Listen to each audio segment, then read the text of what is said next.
दोस्तों नमस्कार। अगर आप चाहते हैं आपकी घर की महिलाएं हेल्दी रहें, स्वस्थ रहें, बच्चे स्वस्थ और बलशाली रहें, तो आप अपनी किचन के दोषों को जितनी जल्दी दूर करें तो आपके लिए अच्छा रहेगा।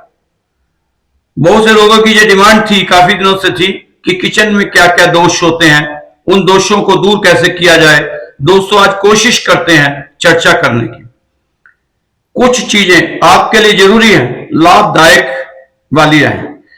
घर की गृहिणी बहुत सारा समय घर की रसोई में ही व्यतीत करती है, क्योंकि घर के लोगों की जरूरतों को पूरा करने के लिए नाश्ता, लंच, डिनर, चाय का समय, और घर में अगर कोई मेहमान आ जाए तो सारा दिन फिर रसोई में ही गुजारना पड़ता है। इसलिए किचन के दोष से महिलाओं को ज्यादा समस्या होती है, महिलाएं ज्यादा प्रभावित होती हैं।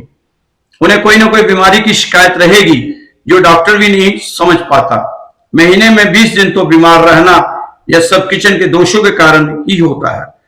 अगर किचन की डायरेक्शन ठीक ना हो, लोकेशन ठीक ना हो, तो वास्तु दोष रहता है। वहां जो ऊर्जा नहीं मिलती जो हमारी नेचर दे रही है।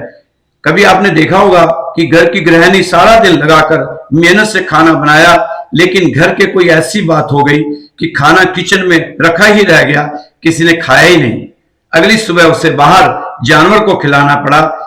यह भी एक दोष है, यह भी दोष के लक्षण है। अगर ऐसी दोष वाली रसोई नौकर नौकरानी भी काम ज्यादा लंबे समय तक करते हैं तो उनकी हेल्थ भी खराब होती शुरू हो जाती है। अब करना क्या है?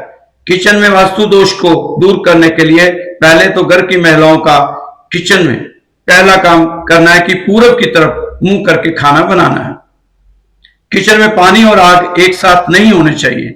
अगर है तो स्थान बदलना जरूरी है।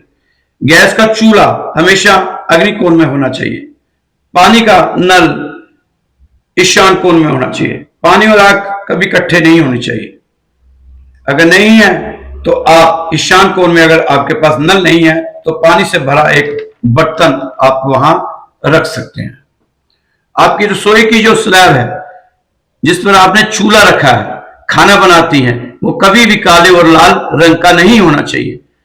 अब आपकी रसोई में स्लैब का रंग काला या लाल है तो आप कोई तोड़फोड़ ना करें। बिना तोड़फोड़ के ही आप ये दोष को खत्म कर सकते हैं। बस आपने करना क्या, आप एक छोटा सा काम कर लेना। जो आपके गैस का चूल्हा उस साइज का एक पत्थर जो चूल्हे के नीचे आ जाए वो वहां पर लाकर रख दें। वो पत्थर सफेद हो, हरा हो, हल्का पीला हो, ग्रे हो, हल्का रंग होना चाहिए। उससे वास्तु दोष हट जाता है। रसोई घर में सीलन नहीं होनी चाहिए। रसोई घर में जाले नहीं होने चाहिए। रसोई घर में कुर्सी पर बैठकर खाना कभी ना खाएं। कभी नहीं खाना खाना चाहिए कुर्सी पर बैठ के। खाना बनाते समय टीवी या फोन का इस्तेमाल बिल्कुल नहीं करना चाहिए।